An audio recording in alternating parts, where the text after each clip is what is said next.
L'exposition qui aura lieu dans l'espace du Marais de la Galerie Rissator porte les titres Propagule, les moments parlés de l'exposition Mélémonde et Mangrovité. Commençons par cette dernière.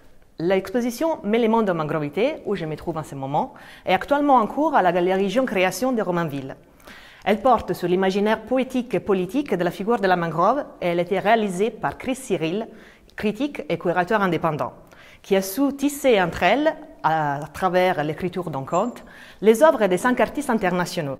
Ludovic Nino, Coucou Ferdinand Macouvia, Minia Biabiani, Kelly Sinapa-Marie et Julia Go.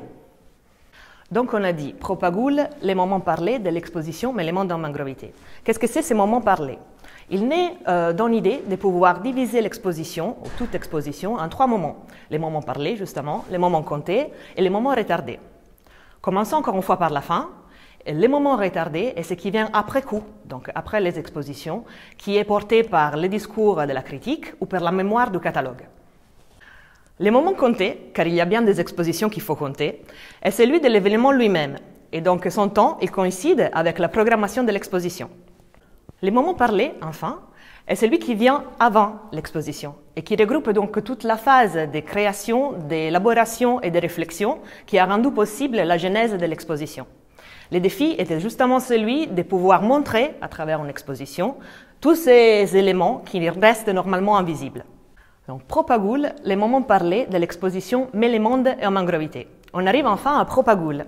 Les propagules, ce sont ces espèces de graines des palétuviers, qui ce sont les arbres des mangroves, qui transportés par l'eau et les vents et aussi aidés par les crabes, peuvent parfois commencer une autre mangrove très loin de leur point d'origine.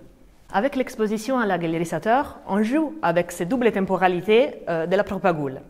D'un côté, c'est elle qui génère la mangrove, et effectivement, ça seront montrés tous les éléments qui ont rendu possible la genèse de cette exposition.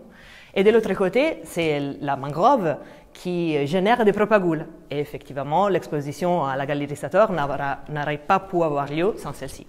Par là, on essaie de se rapprocher à une vision du temps plus végétale, c'est-à-dire cyclique et pas linéaire. Et donc, les notions de l'avant, de l'après et des pendant, elles sont brisées.